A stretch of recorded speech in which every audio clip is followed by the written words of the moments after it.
there, but it's super light. So think of it made of styrofoam or something like that, okay? And if air can get in the bottom and the top, and this thing is so light it won't compress the spring, what happens to the system if atmospheric pressure is here and here? Cancels out. There's nothing going on. It's not exciting, right? So what if I start putting a vacuum here and I draw all the air out of the area behind the piston? I've got atmospheric pressure on top pushing the piston down. Are we following? Okay, so on the center of mass of the piston I have force due to atmospheric pressure, and I've got pushing up force due to the spring. And at some point this will push down and the spring will push back to the point where the piston's not moving. Okay? To the point where the piston's not moving. So if I say spring minus force due to atmospheric pressure equals 0. That would be the case where the two forces are balanced and the piston is not moving. So I can find spring force. It's Kx, right? Minus, how do I get the force due to atmospheric pressure? It's P atmospheric times the area of the piston.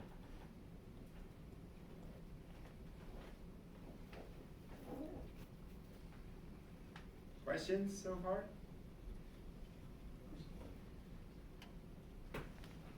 Does that clarify it a little bit, Amanda? Kind of. Yeah. You're just not going to admit it even if I'm right. Are you? No, I get it. See, she's honest. Okay, so K we know. Atmospheric pressure we know, 1.013 times 10 to the 5th. What's the area of the cylinder, of the, this guy, the piston? How do I find it? Pi r squared, right? Pi, not there, pi r squared.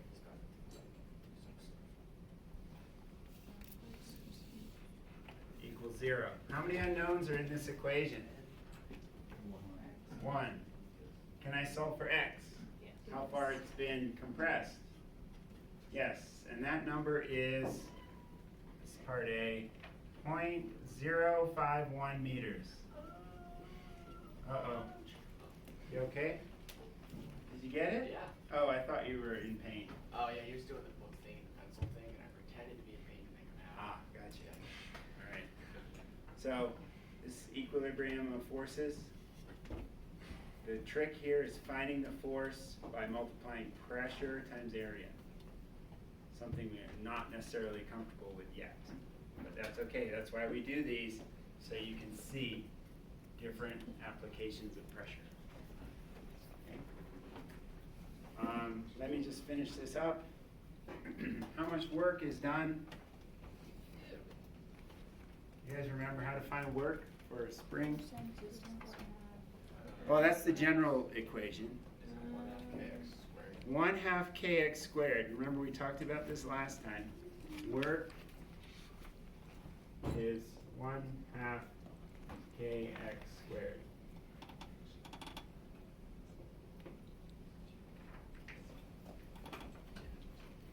Technically, what was it? It was 1/2 kx naught squared minus 1/2 kx final squared. Do you remember that equation? It was in the slides, and I think I told you to write it down or something like that. That came about because work is minus the change in PE, if you recall. So it's kind of weird. But what was our original displacement of the system before anything happened? 0. So technically the work done by the spring, the piston's going down while the spring force is pushing up, so the work would be negative. That's what this is telling you. So it's really a matter of plugging in the numbers, 3,600 times 0.051 squared. That's the work done. You get something like 4.68 joules. Did you guys get that? Yep. All right, let's take a break.